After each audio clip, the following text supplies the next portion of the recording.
Cześć wszystkim, witam Was i Ciebie bardzo serdecznie. Witam Cię na kolejnym moim webinarze organizowanym przez Narodową Agencję Programu Erasmus+ i Europejskiego Korpusu Solidarności. Jest to webinar z cyklu Działam, upowszechniam, inspiruję i w pierwszej kolejności chcę Cię zachęcić do obejrzenia mojego poprzedniego webinaru na temat strategii komunikacji, a dzisiaj wskoczymy trochę głębiej w ten temat i będziemy rozmawiać sobie na temat tego, jak się namacalnie komunikować w mediach społecznościowych, czyli jak pisać, jak tworzyć grafiki, jakie formaty w mediach społecznościowych wybierać, żeby robić to skutecznie, żeby było to dla Ciebie prostsze i żeby było to dla Ciebie trochę bardziej intuicyjne i przede wszystkim, żeby było to skuteczne.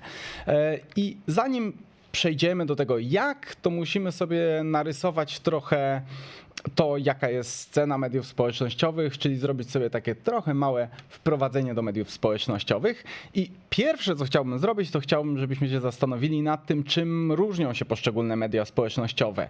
Czy różnią się one tylko i wyłącznie odbiorcami, którzy w tych mediach społecznościowych są?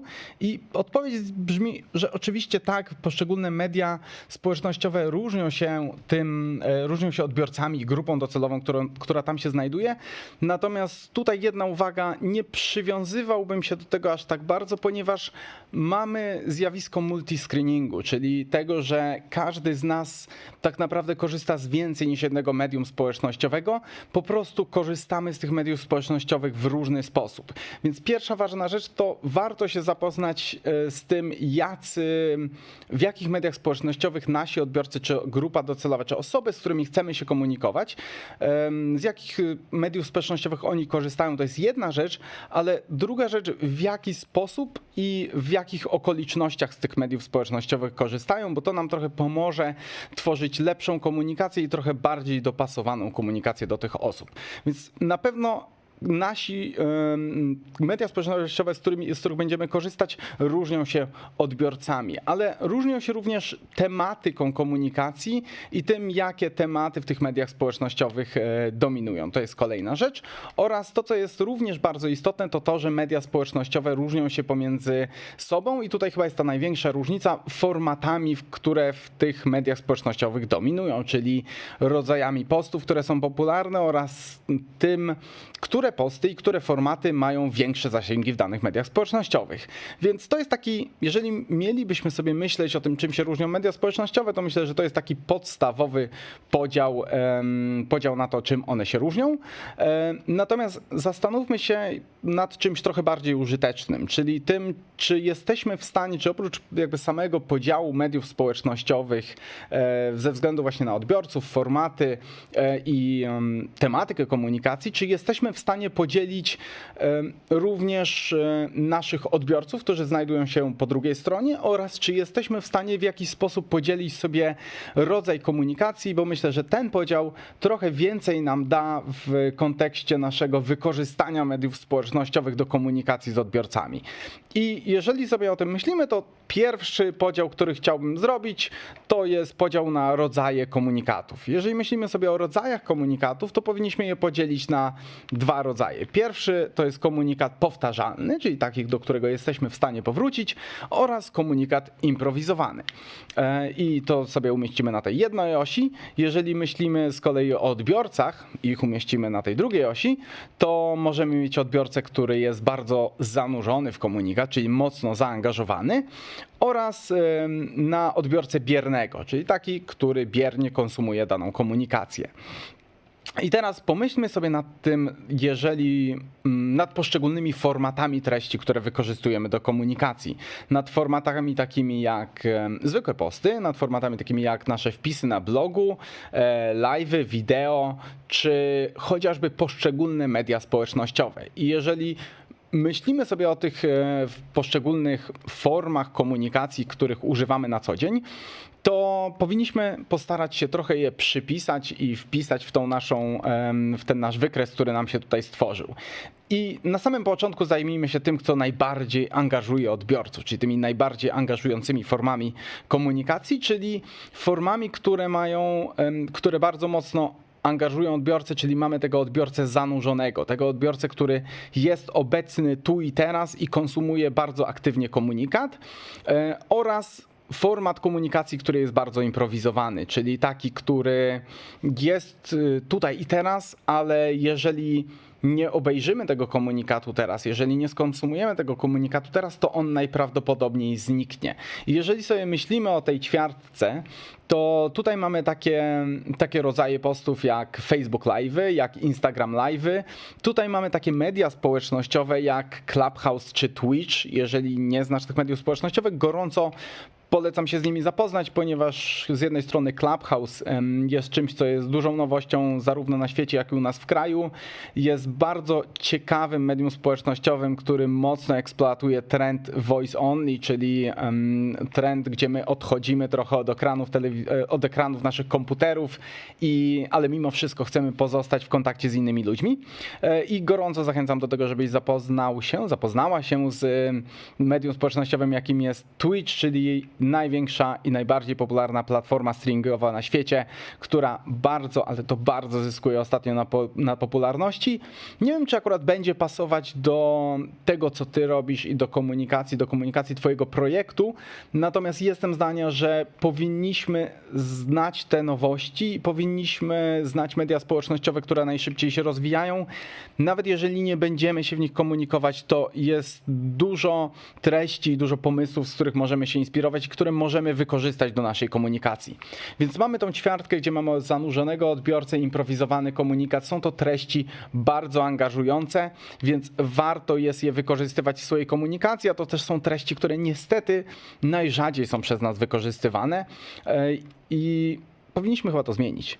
I teraz, jeżeli sobie myślimy o ćwiartce, która jest z drugiej strony, czyli tam, gdzie mamy dość powtarzalny komunikat i odbiorcę, który jest oddzielony od tego komunikatu, czyli odbiorcę, który jest bierny, to możemy sobie tutaj wpisać takie działania jak blog i wpisy na blogu, które tworzymy, ponieważ odbiorca może w każdej chwili wrócić do tego komunikatu, czyli w każdej chwili może go skonsumować ponownie, może przerwać czytanie danego wpisu na blogu i do niego powrócić, więc ten odbiorca jest bierny. Natomiast czy to znaczy, że te komunikaty, że ten rodzaj komunikacji jest gorszy od komunikacji, która jest bardzo angażująca dla odbiorców?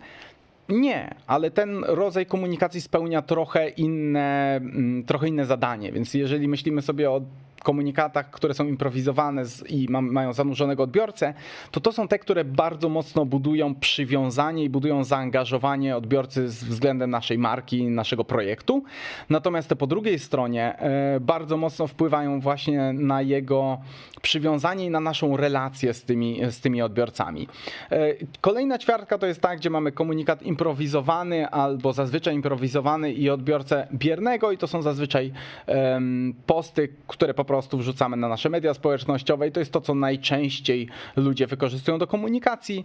Mamy tutaj również rozmowy na Messengerze z naszymi odbiorcami i mamy tutaj na przykład live'y, ale w momencie, gdy nadawca komunikatu, czyli my, wyłączy możliwość komentowania. I tak jak powiedziałem przed chwilą, pytanie jest, czy któryś z tych rodzajów komunikacji jest lepszy niż drugi? Nie. Tu chodzi o to, żeby odpowiednio zbalansować sobie komunikację, którą prowadzimy, czyli żeby zarówno wykorzystywać te rodzaje postów, te rodzaje komunikatów, które są bardziej angażujące i które angażują i które angażują odbiorcę i budują tą relację z nami i pozwalają nam na wymianę zdań, na wymianę doświadczeń, a z drugiej strony, żeby wykorzystywać ten komunikat, który jest powtarzalny z oddzielonym odbiorcą, ponieważ one budują przywiązanie odbiorcy do nas i budują tą taką długofalową relację odbiorców z nami jako z kimś, kto nadaje komunikat, czyli jako z kimś, kto tworzy tą komunikację. I to było takie krótkie wprowadzenie do podziału mediów społecznościowych, więc teraz moglibyśmy wskoczyć już w pisanie postów i w tworzenie grafik, ale zanim to zrobimy, powinniśmy zastanowić się nad tym, co wpływa na to, co my w ogóle widzimy w mediach społecznościowych, czyli w jaki sposób, co decyduje o tym, co my widzimy w mediach społecznościowych. I pierwsze, więc porozmawiamy sobie tutaj o algorytmach, ale zanim to zrobimy, musimy wiedzieć o tym, że są dwa rodzaje zasięgów, czyli mamy zasięg organiczny oraz zasięg płatny.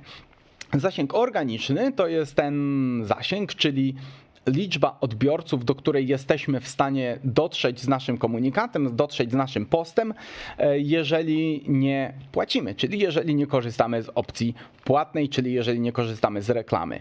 I w tych dwóch przypadkach trochę inne algorytmy decydują o tym, co widzimy i dlaczego widzimy. My się skupimy głównie na tym zasięgu organicznym, czyli tym zasięgu bezpłatnym, ale zanim to zrobimy, właśnie warto sobie zadać pytanie, czym w ogóle jest algorytm. I jeżeli myślimy o tym, czym jest algorytm, to chyba w ogóle najprościej jest, bardzo często zadaję to pytanie na szkoleniach, które prowadzę, jaki jest algorytm, którego najczęściej używamy, z którym najczęściej mamy styczność. I większość osób odpowiada, że są to algorytmy Google albo algorytmy Facebooka, zapominając o tym, że codziennie na swoich barkach nosimy największy i najbardziej zaawansowany algorytm, jaki istnieje na świecie, czyli nasz mózg. Nasz mózg działa na zasadach algorytmu, czyli pewnej sekwencji zdarzeń, pewnych warunków, które muszą być spełnione, żeby wykonana została jakaś akcja.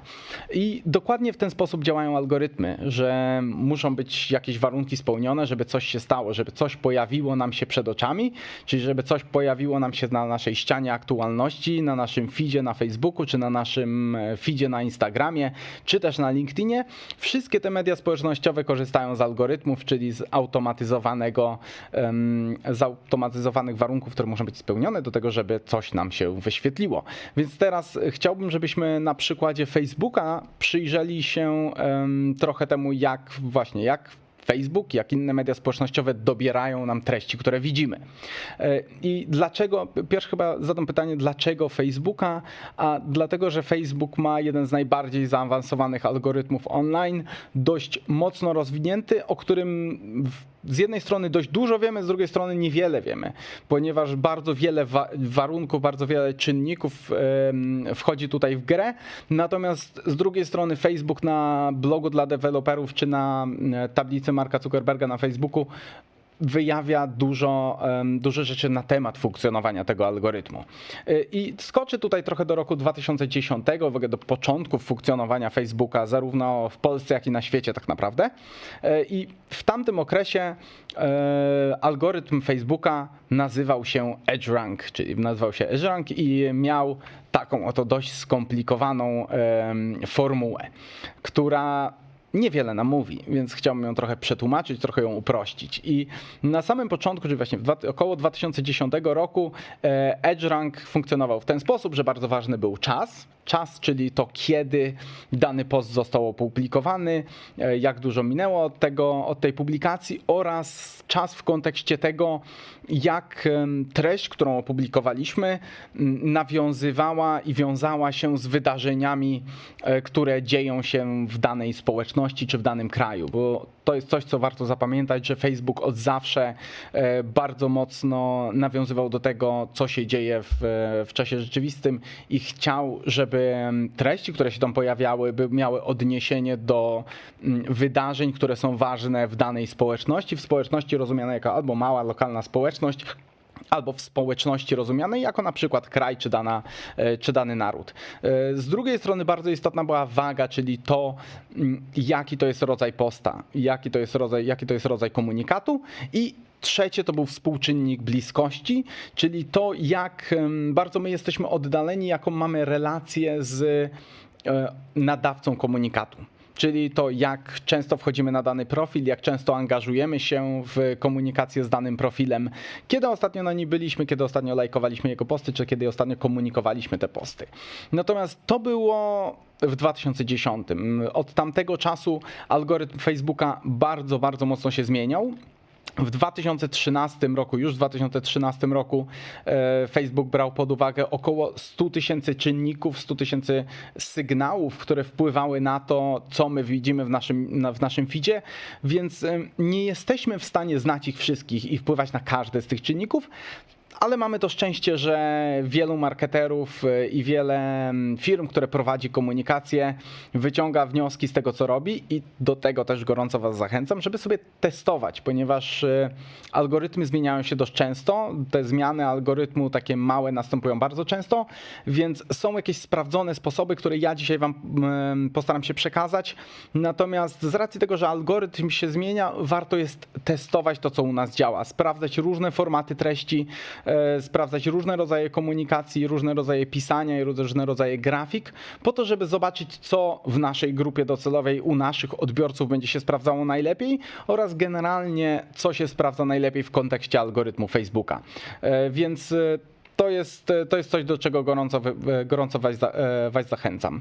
Kiedyś Facebook bardzo mocno, i nadal to się dzieje, natomiast kiedyś Facebook bardzo mocno brał pod uwagę funkcje tak zwane natywne Facebooka, czyli właśnie polubienia, kto zamieścił, kiedy zamieścił to, ale brał również pod uwagę nasze zachowania online, czyli to, co my robimy zarówno na Facebooku, ale również w internecie ogólnie, bo musimy pamiętać o tym, że do Facebooka należy również coś, co się nazywa Audience Network, czyli sieć partnerska Facebooka, czyli wszystkie portale, z którymi Facebook ma nawiązaną współpracę, na których my możemy również, jeżeli robimy działania reklamowe, możemy tam wyświetlać swoje posty, ale Facebook również zbiera informacje na temat tego, jak my się zachowujemy na tych zewnętrznych portalach, czyli co czytamy, jak długo czytamy, jak się angażujemy w treści, które tam konsumujemy. I właśnie, skąd Facebook czerpie te dane? Więc jedną rzecz już odkryłem, czyli Facebook bierze informacje z tego, co czytamy i jak się angażujemy w dane posty. Natomiast Facebook ma jeszcze więcej rzeczy, które wchodzą w grę. I tutaj znowu cofnijmy się na sekundę do początku, tego co mówiłem, czyli mamy kto umieścił ten komunikat, mamy to kiedy został umieszczony, bardzo ważna rzecz w kontekście nawiązywania do wydarzeń bieżących i to jest chyba taki pierwszy tip, który bym Wam dał, żebyśmy jeżeli myślimy o komunikacji na Facebooku, w szczególności w tym medium, bo to medium jest bardzo, bardzo mocno na tym skupione, żebyśmy starali się nawiązywać do tego, co się dzieje, co jest istotne dla społeczności, z którą się komunikujemy, rodzaj komunikacji, rodzaj reakcji. I tutaj dużo zmian zaszło, o których za sekundę porozmawiamy i rodzaj treści, o tym za sekundę również powiem kilka słów więcej. I to było w roku 2013. Teraz przeskoczmy sobie trochę do roku 2018, który był, można by powiedzieć, przełomowym rokiem, zwłaszcza jeżeli chodzi o Facebooka. Ponieważ z jednej strony w styczniu 2018 roku zaszło wiele zmian w algorytmie, takich dużych zmian w algorytmie, które wpłynęły na to, jak on funkcjonuje. Jedną z tych zmian było to, że Facebook zaczął bardzo mocno walczyć z tak zwanymi clickbaitami, comment-baitami czy share-baitami i to są posty, które tego typu, jak widzisz teraz na ekranie, które mają wywoływać reakcje u odbiorców, natomiast te reakcje są tak zwanymi pustymi reakcjami, czyli takimi, które nie wnoszą żadnej dodatkowej wartości. I jeżeli byłaś na Facebooku w 2017-2016, to gwarantuję Ci, że było wtedy bardzo dużo postów tego typu, czyli postów, gdzie dany fanpage, dana marka, dany nadawca komunikatu bardzo starali się wywołać reakcję po to, żeby zwiększyć sobie zasięgi, bo w tamtym okresie bardzo duże znaczenie miały reakcje pod postami i bardzo duże znaczenie miały po prostu posty same w sobie. Facebook, żeby walczyć z tą tendencją, czyli z tym, że marki zaczęły korzystać z algorytmu w ten sposób, po prostu tworząc posty, które nie wnosiły nic w życie odbiorców i które miały po prostu budować im zasięgi, zaczął zmieniać swój algorytm i od tamtej pory dużo większe znaczenie zaczęły nabierać komentarze do komentarzy, czyli dużo większe znaczenie zaczęły mieć dyskusje pod postami. Nie tylko same komentarze, gdzie ktoś wstawił jedno słowo czy dwa słowa, ale to, czy realnie pod danym postem toczy się dyskusja. I to powinien być pewien wniosek dla nas, że jeżeli tworzymy treści, jeżeli piszemy posty, to zawsze powinniśmy mieć z tyłu głowy to, jaką reakcję chcemy wywołać, w jaki sposób chcemy zaangażować naszą społeczność w to, żeby dyskutować pod naszym postem, ponieważ to jest to, co będzie wpływało najbardziej na nasze zasięgi. Oczywiście reakcje nadal mają znaczenie i nadal wpływają na zasięg naszych publikacji, natomiast dużo mniejsze niż te 3 lata temu. 2018 to był też przełomowy rok pod kątem tego, co się działo generalnie w otoczeniu Facebooka, w kontekście prawnym i gorąco Cię tutaj zachęcam do tego, żeby sobie poczytać na temat afery Cambridge Analytica. Nie będę jej teraz poruszał, ale to jest temat, który jest bardzo ciekawy i myślę, że przybliży Ci funkcjonowanie tego serwisu i to, jakie prawa nimi rządzą. Jeżeli wrócimy sobie trochę do roku 2018, to z jednej strony mieliśmy te zmiany dotyczące samych postów i właśnie komentowania i interakcji użytkowników pod postami. Z drugiej strony mieliśmy zmiany, które wiązały się z tym samym, czyli z tym, że Facebookowi zależy na tym, żeby integrować społeczność, żeby wywiązywać dyskusje, żeby budować zaangażowanie w społecznościach. Więc z jednej strony robił to poprzez zmiany właśnie postów, z drugiej strony poprzez wzrost znaczenia poszczególnych formatów. I tutaj od 2018 roku bardzo mocno na znaczeniu zaczęły nabierać 2 formaty. Jednym to jest wideo, drugim to są wideo live'y. Dlaczego? Dlatego, że Facebook, o tym wiemy, doskonale też o tym wiemy, że to są formaty, które najbardziej angażują odbiorców. Live'y są formatami, które bardzo mocno angażują odbiorców i zasięgi formatu live bardzo mocno zaczęły od 2018 roku rosnąć i zaczęły rosnąć, więc część marek, które świadomie podchodzi do komunikacji na Facebooku, zaczęła je częściej wykorzystywać. Jeżeli tego nie robisz, to gorąco Cię zachęcam do tego, żeby zacząć myśleć nad tym, w jaki sposób możemy wykorzystać format live'ów. Czy możemy zrobić jakiś wywiad, czy możemy zrobić jakiś cykl, który ten live będzie nam wykorzystywał, bo to jest coś, co z jednej strony bardzo mocno będzie wpływało na nasze zasięgi. Z drugiej strony to jest ten format, który właśnie kieruje się do odbiorcy, który jest bardzo zanurzony i jest to komunikat improwizowany, więc właśnie jest bardzo, bardzo angażujący. Drugim formatem są wideo, które również zaczęły nabierać na zasięgu. Z jednej strony właśnie przez to, że mocno angażują odbiorców, z drugiej strony dlatego, że konsumpcja wideo po prostu w internecie zaczęła mocno rosnąć. Z trzeciej strony dlatego, że Facebook zaczął bardzo mocno rywalizować z YouTube'em pod kątem wyświetleń wideo i pod kątem ściągania reklamodawców właśnie do tego formatu. Więc te formaty live tutaj zaczęły grać, formaty live i formaty wideo zaczęły grać dużą rolę. I trzecią taką sporą zmianą, która weszła w 2019 roku, którą jeżeli korzystasz aktywnie z Facebooka, na pewno zauważyłaś, to jest to, że bardzo, ale to bardzo na znaczeniu zaczęły nabierać grupy facebookowe. Na początku 2018 roku zdecydowanie można było to zauważyć, ponieważ wysyp postów z grup był bardzo znaczący. Teraz to się po jakimś czasie to się trochę ustabilizowało, ten algorytm się trochę ustabilizował i teraz nie ma tego aż tyle. Natomiast jeżeli prowadzisz grupę, albo jeżeli myślisz o tym, żeby prowadzić grupę, jeżeli prowadzisz, to na pewno to zauważyłeś, że grupy na Facebooku są jedną z lepszych metod dotarcia do odbiorców, ale też jedną z lepszych metod angażowania społeczności i te zasięgi postów z grup są dużo większe. Jeżeli myślisz o tym, to nie myśl dłużej, tylko bierz się do roboty, bo naprawdę warto jest zakładać grupy na Facebooku. Warto jest to oczywiście przemyśleć i podejść do tego racjonalnie, natomiast to jest na pewno decyzja i ruch, który ci się zwróci. I teraz sobie, jeżeli wiemy, jakie były zmiany w 2018 roku, to chciałbym wskoczyć trochę głębiej w to, jak Facebook nas zna i jak dobrze nas zna. Na pewno możesz się domyślać, że Facebook w jakiś sposób analizuje treści, które tam wrzucamy. Czyli Facebook ma jakiś algorytm analizy tekstu. Ten algorytm w Facebooku się nazywa Deep Text i rzeczywiście analizuje treść naszych postów, czyli jest w stanie sczytać to, jaka jest treść naszego posta, jakie znajdują się tam słowa kluczowe, czyli czego ten post, czyli czego to, co piszemy, dotyczy. Z drugiej strony jest w stanie określić sentyment, jaki ten post wywołuje, czyli czy jest on w tonie naturalnym, czy jest on pozytywny, czy jest on negatywny. Więc jest w stanie ocenić nasze intencje i to, co chcemy przekazać i raczej nie trudno zgadnąć, że te treści, które są bardziej pozytywne, bardziej dające światło w życie ludzi będą miały większe zasięgi. Więc to jest jedna rzecz odnośnie algorytmu deep tekstowego. Druga rzecz, i tutaj mogę cię trochę bardziej zaskoczyć, to jest to jak daleko i jak szeroko ten algorytm deep tekstowy idzie. A mianowicie wiele osób się zastanawia nad tym, czy Facebook analizuje, czy Facebook czyta nasze wiadomości na Messengerze.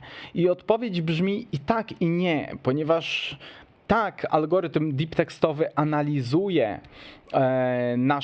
nasze konwersacje na Messengerze i wyciąga z nich wnioski oraz przypisuje nas do konkretnych zainteresowań na bazie tego, jakie konwersacje prowadzimy na Messengerze z naszymi znajomymi czy z markami. To jest jedna rzecz.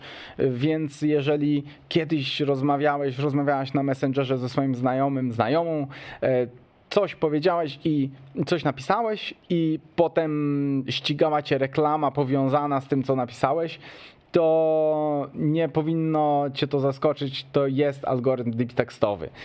Więc to, co warto tutaj wynotować, to jest to, że ten algorytm deep tekstowy rzeczywiście zbiera wnioski, zbiera informacje i przypisuje nas do konkretnych zainteresowań na bazie nie tylko tego, jakie posty wrzucamy, ale również na bazie tego, jaką inną aktywność prowadzimy w obrębie Facebooka. I dla marek to również powinna być informacja na temat tego, żeby w momencie, gdy piszemy posty, które są kierowane do naszych odbiorców, żeby trochę bardziej skupiać się na tym, co piszemy, w jakim tonie to piszemy. I tutaj bardzo mocny nacisk powinniśmy kłaść na ton komunikacji. I on jest dużo ważniejszy, niż często nam się wydaje. Jeżeli nie oglądałeś mojego webinaru na temat strategii komunikacji, to gorąco cię zachęcam teraz, żeby to zrobić, ponieważ tam trochę mówię na temat właśnie tonu komunikacji. I to jest coś, o czym powinniśmy pamiętać, to jest coś, na czym powinniśmy się trochę bardziej skupić, niż to robimy do tej pory. Więc mamy analizę tekstu, ale zostaje nam jeszcze obraz. O obu tych rzeczach będziemy mówić, jak to robić lepiej za chwilę, natomiast najpierw porozmawiajmy sobie o algorytmach. Czyli zostaje nam obraz, więc zostaje nam algorytm analizy obrazu. W Facebooku ten projekt nazywa się projektem Lumos. Jest to bardzo ciekawy projekt, który ma za zadanie rozpoznawać zdjęcia, które wrzucamy i które wrzucają marki na media społecznościowe, czyli wrzucają marki na Facebooka. I ten algorytm jest już na dość zaawansowanym stadium, jeżeli chodzi o Facebooka. Jest w stanie rozpoznawać, co jest na danym zdjęciu, jest w stanie segmentować elementy na danym zdjęciu, czyli wiedzieć nie tylko, co się na nim znajduje, ale w którym miejscu na zdjęciu się w którym miejscu na tym zdjęciu się to znajduje. Jest w stanie rozpoznawać rodzaj scenerii, czyli zobaczyć, czy to jest zima, czy to jest lato, jaki rodzaj scenerii znajduje się na tej danej kreacji graficznej, czy na tym zdjęciu, i jest w stanie sam altować zdjęcia, czyli algorytm jest w stanie sam opisywać to, co jest na zdjęciu, po to, żeby móc lepiej pozycjonować nasze treści oraz po to, żebyśmy my mogli łatwiej znajdywać również nasze treści. I jeżeli chcesz sobie to przetestować, to gorąco zachęcam cię do tego, żeby w wyszukiwarce na Facebooku, w tym okienku z lupką na samej górze na Facebooku, wpisać sobie jakąś frazę, na przykład black shirt photo, white shirt photo, czy cokolwiek w tym stylu, albo po prostu black shirt, i zeskrolować sobie w dół, wybrać sobie posty nasze albo naszych znajomych i zobaczyć, że Facebook wyszuka nam konkretne posty, które albo mają w treści napisane czarna koszula, czyli black shirt, albo w których na zdjęciu znajduje się przedmiot, którego szukamy. I to jest trochę taki dowód na to, że Facebook jest w stanie rzeczywiście rozpoznawać to, co jest na obrazach, i ten algorytm analizy obrazu jest naprawdę zaawansowany na Facebooku. Nie tyczy się on tylko i wyłącznie zdjęć, ale tyczy się on również wideo. I dla porównania, i to jest bardzo ciekawe, jeżeli świadomie patrzymy sobie na konsumpcję treści i świadomie sobie patrzymy na algorytmy, to możemy sobie zerknąć na LinkedIna. Gorąco polecam, żeby sobie to zrobić w momencie, gdy dodajemy jakieś zdjęcie do posta na LinkedInie. Na samej górze pokazuje nam się coś, co się nazywa Add Alt Text, czyli dodaj tekst alternatywny. I gorąco Cię zachęcam do tego, żeby w ogóle to robić, ponieważ to pomoże algorytmowi, w tym przypadku LinkedIna, do tego, żeby lepiej rozumieć to, co jest na zdjęciu, ponieważ LinkedIn nie ma aż tak zaawansowanego algorytmu analizy obrazu, jak ma Facebook i nie jest w stanie samemu opisywać zdjęć. LinkedIn również ma algorytm analizy obrazu, ale nie jest on aż tak zaawansowany i to jest taka mała różnica, która jest dość widoczna, jeżeli jesteśmy świadomi tego, na co patrzymy. Na samo zakończenie tej części związanej z algorytmami pamiętajmy, że algorytmy mediów społecznościowych trochę się od siebie różnią. To, co działa w poszczególnych mediach społecznościowych się od siebie trochę różni i formaty, które dominują w poszczególnych mediach społecznościowych się od siebie różnią i to, w jaki sposób dana platforma społecznościowa podchodzi do danego formatu treści, też będzie się od siebie różniło. Nie będziemy w stanie tutaj akurat przejść przez wszystkie media społecznościowe i to, co w każdym z nich działa, dlatego postanowiłem, że skupię się akurat w tym przypadku na Facebooku. Natomiast zachęcam Cię do tego, żebyś świadomie przeglądał media społecznościowe i żebyś świadomie analizował to, co w poszczególnych mediach społecznościowych działa, bo to Ci pomoże tworzyć trochę bardziej skuteczną komunikację i wybierać formaty treści, które będą lepiej i docierały do Twoich odbiorców i które będą lepiej budowały Ci zasięg. I to jest jedna rzecz. Kolejna jest taka, że warto pamiętać o tym, że to nie tylko algorytm decyduje. Oczywiście algorytm jest tutaj bardzo ważny, bo on przypisuje wartości do poszczególnych zachowań i do poszczególnych rodzajów treści, ale finał finałów na samym końcu stoi mimo wszystko odbiorca i ten na przykład wzrost popularności treści, jakimi są wideo, z jednej strony jest powodowany tym, co Facebook chce osiągnąć polityką Facebooka i jego planami na przyszłość, z drugiej strony jest powodowany tym, że po prostu treści wideo bardzo mocno nabierają na znaczeniu i to jest jedno. Dwa, popularność poszczególnych treści będzie się różniła w zależności od odbiorców. Jeżeli sobie myślimy o treściach wideo, to w przypadku generacji Z ta popularność treści wideo będzie prawie 2 razy wyższa niż w przypadku generacji X. Więc jeżeli myślimy sobie o swoich odbiorcach, to też powinniśmy być świadomi tego, które treści do nich przemawiają, które oni lubią konsumować oraz w jakich warunkach je konsumują, bo tylko to będzie w stanie sprawić, że będziemy w stanie tworzyć naprawdę skuteczną i przemyślaną komunikację. Porozmawialiśmy sobie trochę o algorytmach. To w takim razie przyszedł czas na to, żeby sobie porozmawiać o tym, jak realnie pisać, jakich zasad warto się trzymać oraz jak tworzyć grafiki.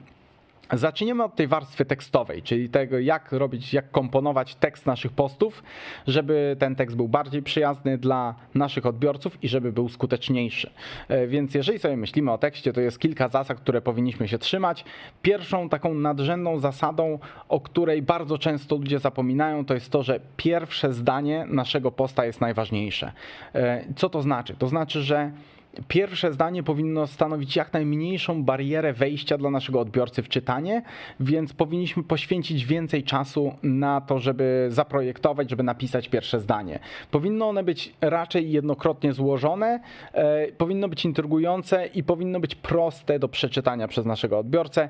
Zadbajmy o to, skup się na tym pierwszym zdaniu bardziej niż na reszcie posta, ponieważ to ono decyduje, czy w ogóle ktoś tego posta przeczyta, czy nie. Kolejna rzecz to jest oddzielanie i to jest taki jeden z częstszych błędów, wydaje mi się, w komunikacji marek w mediach społecznościowych, w komunikacji ludzi w mediach społecznościowych, to jest to, że zapominamy o tym, że tekst musi oddychać. To znaczy, że projektujemy i piszemy posty, które są bardzo zbite, mają dużo tekstu, który nie jest zupełnie od siebie rozdzielony, przez co ciężej się czyta tego rodzaju tekst. Więc jeżeli piszesz posty, to nie bój się oddzielać myśli pustymi linijkami, nie bój się robić przestrzeni. Ten post będzie zajmował trochę więcej miejsca, ale będzie dużo prostszy do skonsumowania i to jest coś, co drastycznie nam będzie wpływało na zasięgi, ponieważ dla odbiorcy będzie prostszy do skonsumowania, więc więcej osób będzie chciało go przeczytać. Kolejna rzecz to jest używanie ikon z umiarem oraz używanie emotikon w jakimś celu.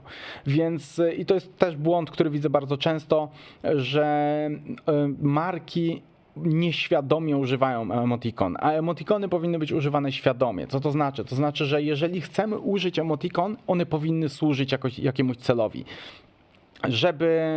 Żeby nie szły w tą stronę, gdzie nasza komunikacja staje się bardzo dziecinna i niepoważna. Więc z jednej strony powinny służyć albo celowi wzmocnienia jakiegoś przekazu, czyli jeżeli chcemy podkreślić jakieś słowo, podkreślić jakąś frazę, to wtedy możemy dodać do tego emotikonę, która do tej frazy pasuje, także wzmacnia ten przekaz. Ewentualnie emotikony możemy używać do tego, żeby kierować wzrokiem odbiorców, czyli nakierowywać, tutaj mówimy o emotikonach takich jak strzałki, czy takie jak palce, które na coś wskazują. Ewentualnie wypunktowania, czyli takie zielone ptaszki, które pomogą zwrócić uwagę odbiorców na konkretne rzeczy, czy pomogą nam wypunktować konkretne rzeczy w postach. Więc używajmy emotikon z umiarem i używajmy ich świadomie. Kolejną rzeczą to jest używanie wielkich liter z umiarem. W przypadku postach na grupach to jest niekonieczne, ponieważ na grupach facebookowych jesteśmy w stanie normalnie boldować, czyli pogrubiać nasz tekst. O tyle w komunikacji na naszym fanpage'u nie jesteśmy w stanie pogrubiać tekstu, więc jedyną metodą na to, żeby coś wyróżnić, są albo emotikony, albo zastosowanie caps locka. Natomiast używajmy tego caps locka z umiarem, czyli jeżeli tworzymy jakiegoś posta, to caps locka używajmy tylko i wyłącznie w przypadku jednego stwierdzenia, jednej frazy, na którego wyróżnieniu najbardziej nam zależy. I ostatnia rzecz to jest pamiętaj, żeby jasno komunikować to, czego chcesz. I to jest też dość częsty błąd popełniany przez marki, że w momencie, gdy piszemy posta, myślimy, że odbiorca będzie wiedział, co chcemy, żeby on zrobił. Czyli, że odbiorca sam się domyśli, że ma skomentować, czy zaszerować, czy polubić tego posta. Natomiast to my powinniśmy jasno komunikować akcję, którą chcemy, żeby odbiorcy naszego komunikatu wykonali. Czyli jeżeli chcemy, żeby ktoś skomentował naszego posta, jasno dajmy mu znać, hej, daj nam znać w komentarzu, skomentuj tego posta. Jeżeli chcemy, żeby ktoś kliknął, to pokażmy mu to, że zależy nam na tym, żeby kliknąć. Możemy tutaj użyć batona, możemy tutaj użyć po prostu frazy kliknij i zobacz więcej. Więc to jest bardzo istotne.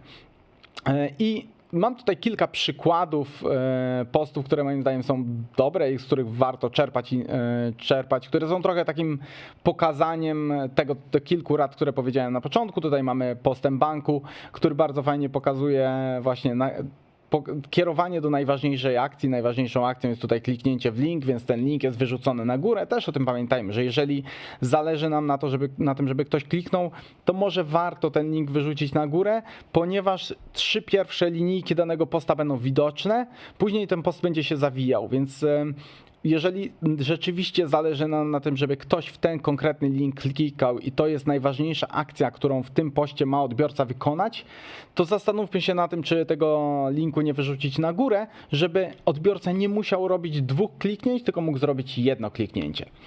Więc to jest jedna rzecz. Tutaj też w tym poście bardzo fajnie są użyte emotikony do tego, żeby podkreślić przekaz i do tego, żeby ułatwić czytanie, oraz w tym poście bardzo fajnie są użyte puste linijki, żeby właśnie pozwolić tym treściom oddychać i żeby ułatwić komunikację, żeby ułatwić naszemu odbiorcy konsumowanie tej treści.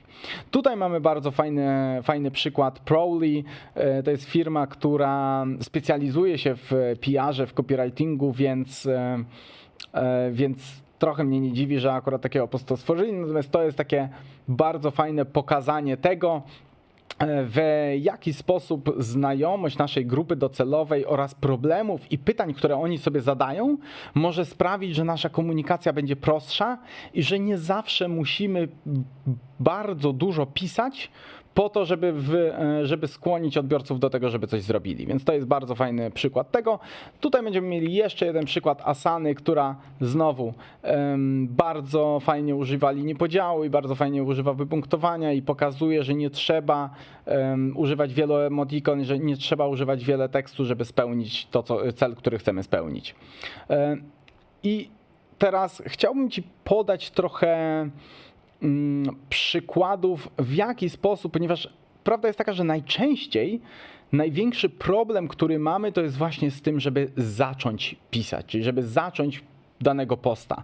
Bardzo często, jeżeli przełamiemy tą pierwszą barierę, czyli jeżeli jesteśmy w stanie napisać pierwsze 3 linijki, to dużo prościej nam się pisze całego posta i z tym mają ludzie najwięcej problemu, a powinniśmy pamiętać o tym, że te pierwsze 3 linijki są najistotniejsze, ponieważ potem pojawia się napis zobacz więcej albo see more po angielsku i naszym zadaniem na samym początku nie jest to, żeby przekazać całą esencję czy wszystko w tych 3 linijkach, tylko naszym zadaniem jako twórców treści jest to, żeby sprawić, żeby ktoś się na tyle zaangażował w tego posta i na tyle się zaangażował w czytanie, żeby kliknąć w see more. Więc to jest pierwsze, co warto sobie odnotować. A drugie, to chciałbym Ci pokazać że istnieje kilka sposobów na to, żeby zaczynać pisanie postów. I dam Ci tutaj kilka takich pomysłów na to, które możesz wykorzystać, kilka sposobów, które możesz wykorzystać na to, żeby właśnie zaangażować odbiorców i wciągnąć odbiorców w czytanie. I tutaj pierwszym i tutaj po lewej stronie będziemy mieli nazwę tej techniki, czyli w tym przypadku będzie to obietnica. Po prawej stronie mamy przykład, czyli możemy wykorzystać obietnicę, czyli na samym początku musimy dać jakąś obietnicę. Tutaj jest na przykład jak codziennie zaoszczędzić godzinę czasu dzięki jednej aplikacji. Czyli jeżeli damy obietnicę, musimy pamiętać o tym, że musimy ją później spełnić.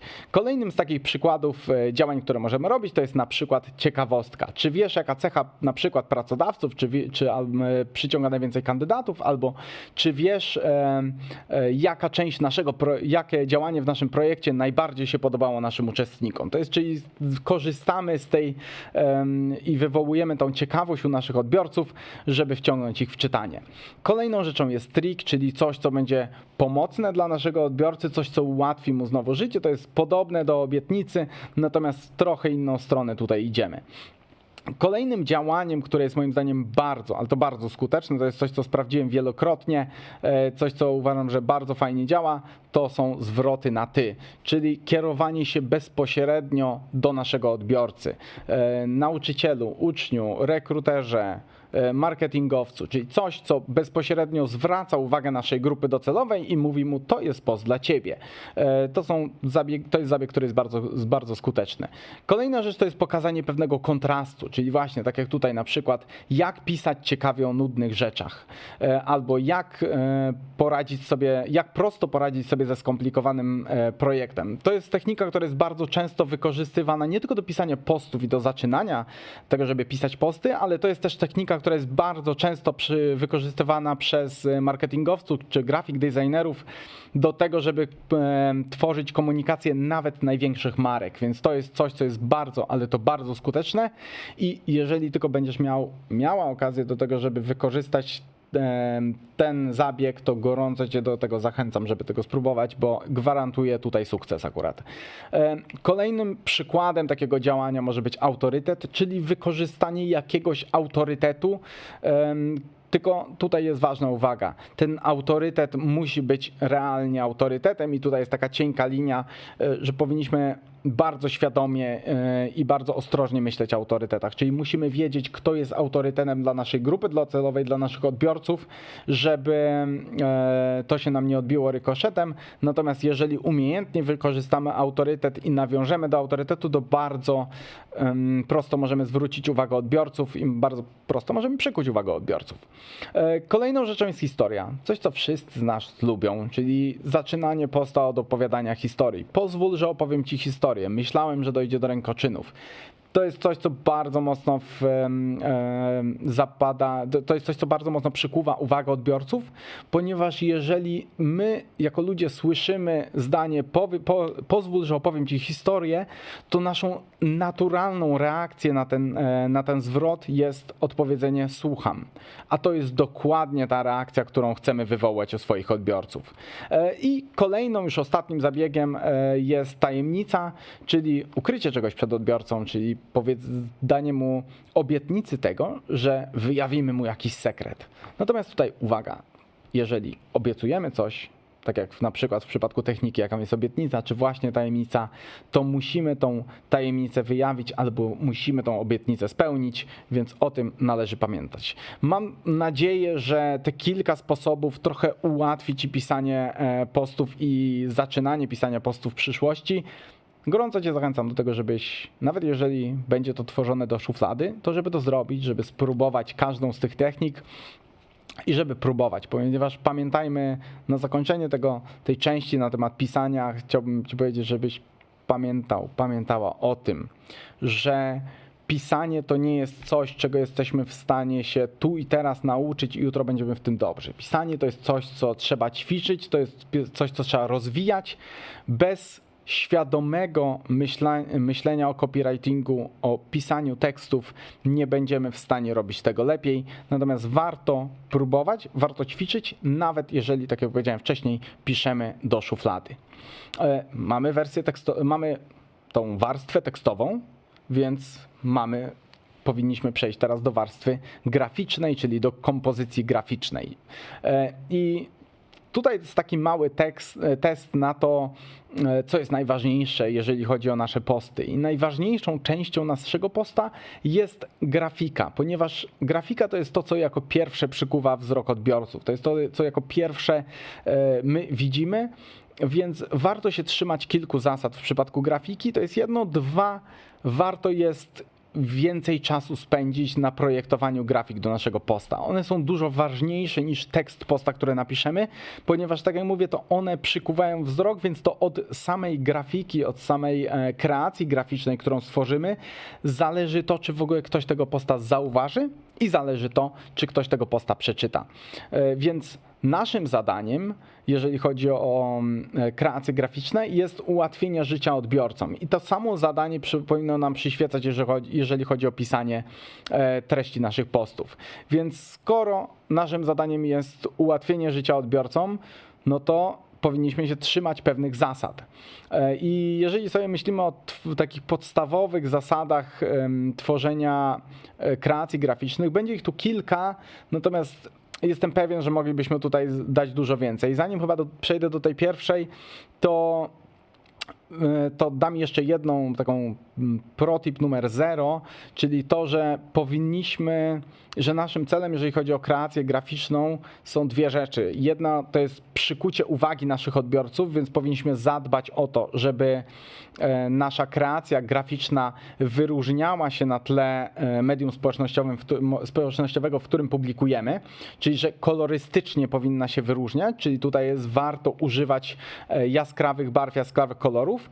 Druga rzecz z tym również związana, czyli z tym przykuwaniem uwagi, to jest to, że najskuteczniej w mediach społecznościowych naszą uwagę przykuwają zdjęcia ludzi, więc powinniśmy wykorzystywać jak najwięcej zdjęć ludzi, ponieważ jeżeli sobie zaobserwujesz i też gorąco zachęcam, żeby to zrobić, to jest świadomie sobie przez chwilę poprzeglądać media społecznościowe, czyli nie wiem, scrollować Instagrama bądź scrollować Facebooka i zastanowić się, zaobserwować, jak często zatrzymujesz się na kreacjach, które mają twarz ludzi, a jak często się zatrzymujesz na innych kreacjach graficznych. I gwarantuję Ci, że znacznie częściej będziesz zatrzymywać swój wzrok na kreacjach graficznych, które mają twarz ludzi, ponieważ my, jako ludzie, mamy naturalnie, nasz mózg jest przyciągany przez inne twarze i inne osoby, więc te kreacje, które mają twarze ludzi na nich, są dużo, dużo skuteczniejsze. I tutaj wchodzi uwaga numer 1, czyli nie wykorzystuj zdjęć ze stocka. Rób to tylko i wyłącznie, jeżeli nie masz innego wyboru. Jeżeli nie masz innego wyboru, to rób, natomiast staraj się znajdywać zdjęcia stokowe, które są mniej popularne, nie takie, które są wykorzystywane przez wszystkich. Tutaj, jeżeli szukasz dobrej jakości zdjęć stokowych, to gorąco Ci polecam portal, który się nazywa unsplash.com. To jest strona, na której jest bardzo, bardzo dużo zdjęć stokowych wysokiej jakości. Natomiast jeżeli szukasz jakiegoś zdjęcia stokowego, nie poprzestawaj na tym, które jest na samej górze. Staraj się przeszukiwać trochę więcej zdjęć stokowych, żeby znajdywać te, które są mniej popularne, które nie są wykorzystywane przez wszystkie marki. Natomiast jeżeli nie musisz, to nie wykorzystuj zdjęć stokowych, ponieważ tak jak na przykład tutaj, jeżeli to zrobisz, to Vince Vaughn może wziąć Twoje zdjęcia stokowe, te, które wykorzystałaś i użyć ich do promocji na przykład swojego najnowszego filmu, więc przestrzegaj się przed używaniem zdjęć stokowych. Kolejna rzecz, wykorzystuj linię podziału. Linię podziału to jest coś, co pochodzi z fotografii, czyli tutaj widzisz teraz na ekranie zdjęcie, na którym znajdują się te linie i na których znajdują się takie kropki. To są miejsca, w które przyciągają najbardziej wzrok naszych odbiorców, więc jeżeli na danej kreacji graficznej chcesz umieścić jakiś napis, to zadbaj, żeby on był na przecięciu jednej z tych linii, ponieważ to jest miejsce, w którym wzrok odbiorców powędruje jako pierwszy i to są miejsca, które najbardziej skupiają wzrok odbiorców. Kolejna rzecz, i to jest taki błąd, który jest dość często popełniany, więc zwracam na niego szczególną uwagę, to jest to, żeby używać odpowiedniej wielkości czcionki. Ja tutaj dałem wielkość czcionki 30 w górę. Im większa czcionka, tym lepsza, jeżeli chodzi o kreacje graficzne, ponieważ i to jest bardzo często pomijany błąd, jeżeli damy zbyt małą czcionkę, to o tyle, o ile na komputerze jesteśmy w stanie często przeczytać tą małą czcionkę, o tyle na telefonach komórkowych to zadanie jest bardzo mocno utrudnione, więc jeżeli tworzysz kreację graficzną, jeżeli tworzysz jakąś grafikę do posta, to bardzo często tworzysz ją na komputerze, więc zanim ją wrzucisz do posta, zanim ją wrzucisz do mediów społecznościowych, sprawdź, jak ta kreacja wygląda na telefonie komórkowym, bo bardzo często jest tak, że właśnie użyjemy zbyt małej czcionki i ta kreacja jest mało czytelna. Kolejna z takich ważnych rzeczy, na które warto zwrócić uwagę, to jest też to, żeby wykorzystywać odpowiednią wielkość kreacji, ale o tym jeszcze za chwilę powiem.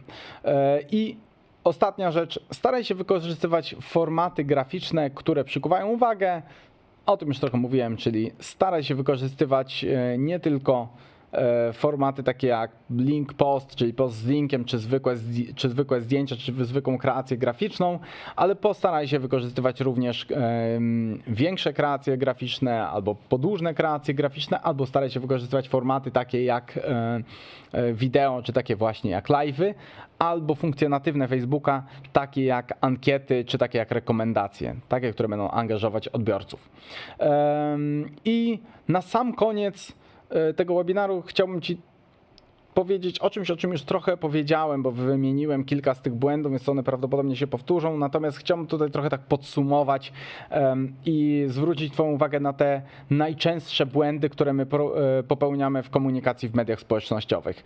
I chwilę się zastanawiałem nad tym, od którego błędu zacząć, i chyba zacznę od tego, żeby jeżeli wrzucasz wideo do mediów społecznościowych, w szczególności na Facebooka, LinkedIna lub Instagrama, to żeby nie wrzucać linku do YouTube'a i w ten sposób udostępniać dany film, tylko żeby to wideo realnie wgrać na Facebooka. To będzie służyło Twoim zasięgom, ponieważ pamiętajmy o tym, że Facebook i YouTube bardzo mocno rywalizują, jeżeli chodzi o zasięgi formatów wideo, jeżeli chodzi o budżety reklamodawców, więc Facebook naturalną rzeczą dla niego jest to, żeby ścinać trochę zasięgi postów, które kierują do YouTube'a. Więc jeżeli chcesz udostępnić wideo, to udostępniaj je oddzielnie na YouTubie i oddzielnie na Facebooku. W przypadku LinkedIna tutaj jest ważna adnotacja. LinkedIn pozwala Ci na wrzucenie wideo maksymalnie 10-minutowego. Więc jeżeli chcesz wrzucić na LinkedIna dłuższe wideo, to będzie to niemożliwe, trzeba je wrzucić na YouTube'a, ale wtedy rekomenduję, żeby na LinkedIna mimo wszystko wgrać jakąś zapowiedź albo wgrać pierwsze 10 minut tego wideo i potem przekierować do całości, więc mimo wszystko nawet w przypadku LinkedIna zachęcam Cię do tego, żeby nie wrzucać linku do YouTube'a, bo będzie to słabo wpływało na Twoje zasięgi. Kolejną rzeczą jest zbyt niska częstotliwość publikacji. I tutaj to się wiąże z dwoma rzeczami.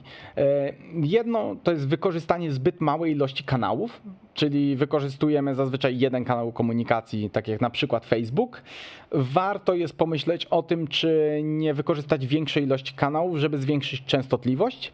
Druga rzecz jest taka, że my jako twórcy treści, czyli jako ktoś, kto tworzy daną komunikację na danym fanpage'u, na danym company page'u, na danym profilu, mamy trochę spaczenie częstotliwości, ponieważ my widzimy wszystkie nasze posty, czyli my widzimy każdy post, który tworzymy.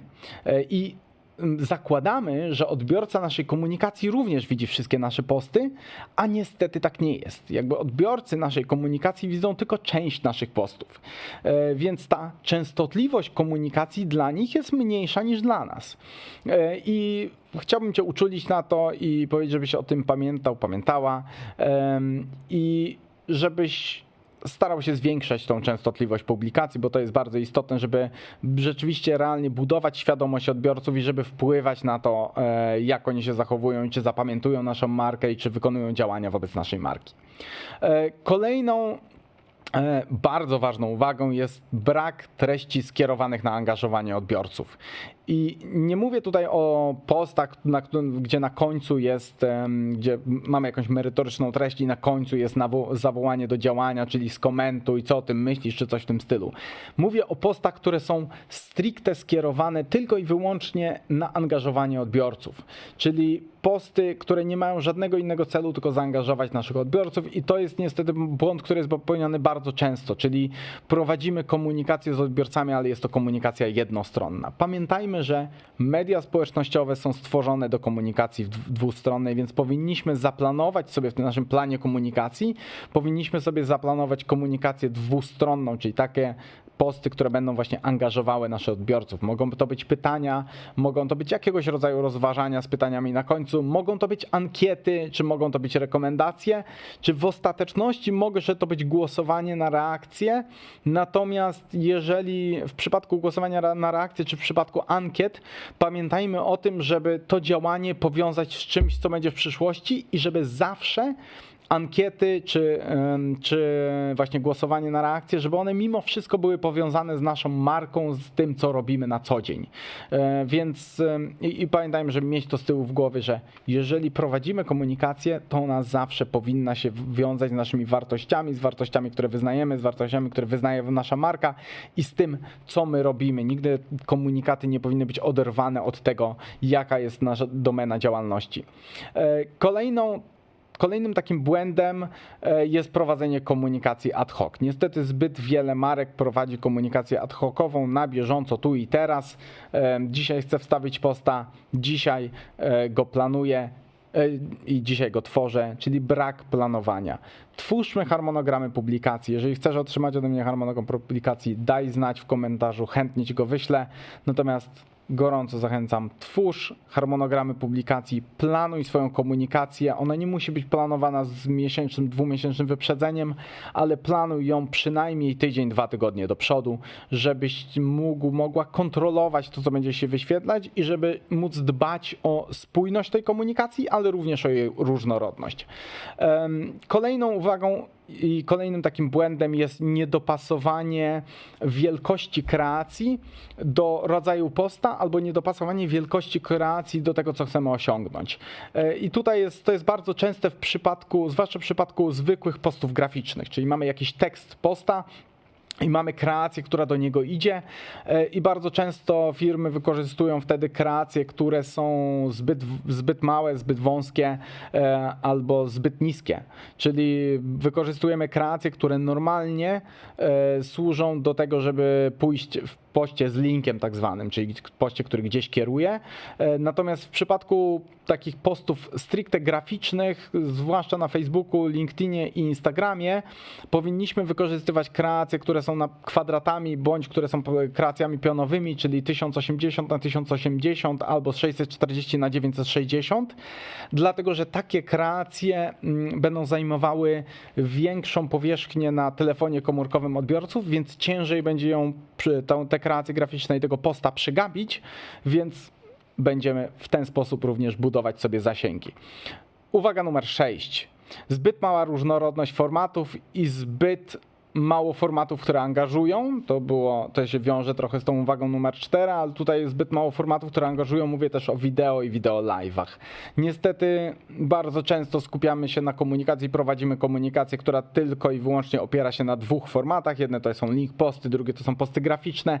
Zapominamy o tym, żeby wykorzystywać albo boimy się wykorzystywać treści wideo czy treści live, czy właśnie zapominamy o ankietach czy rekomendacjach, więc gorąco zachęcam Cię do tego, żeby wykorzystywać trochę większe spektrum różnych formatów treści i żeby poznawać nowe formaty treści, żeby się nie bać ich publikować. Jeżeli boisz się opublikować, bo nie wiesz, jak będzie wyglądała dana treść po opublikowaniu, na przykład format Canva na Facebooku, to możesz sobie stworzyć fanpage testowy, na którym będziesz, zanim opublikujesz to na normalnym fanpage'u, zanim opublikujesz to na normalnym company page'u, będziesz mogła to tam wrzucić i zobaczyć, jak to będzie wyglądało. I ostatnia uwaga na dzisiaj, ostatni błąd, który wiele firm popełnia, to jest wykorzystywanie treści tylko i wyłącznie raz. Pamiętajmy o tym, że z jednej strony daną treść możemy kilka razy opublikować na przestrzeni kilku miesięcy, więc wracaj do treści, które publikowałaś wcześniej, rób taki recycling treści. Z drugiej strony, jeżeli tworzysz treści, które są obszerne, czyli na przykład długi artykuł, albo wywiad w postaci wideo, albo nagranie z jakiejś konferencji, to są treści, które mogą być po prostu postem same w sobie, ale to są też treści, które mogą nam pozwolić na to, żeby na ich bazie tworzyć mniejsze kawałki treści i tworzyć inne treści. Na bazie długiego artykułu jesteśmy w stanie bardzo prosto stworzyć infografikę, na bazie wywiadu jesteśmy w stanie wyciągnąć cytaty, na bazie wystąpienia na konferencji jesteśmy w stanie stworzyć artykuł, prezentację i infografikę, więc rób tak zwaną piramidę treści, czyli wykorzystuj jedną treść do tego, żeby stworzyć ich więcej i to Ci też ułatwi komunikację i to sprawi, że będziesz miała treści na dłuższy okres czasu. I tymi kilkoma takimi błędami / złotymi radami chciałbym chyba zakończyć dzisiejszy webinar. Zachęcić Cię do tego, żeby zadawać pytania w komentarzach. Jeżeli masz ochotę ze mną porozmawiać, ja chętnie na nie odpowiem.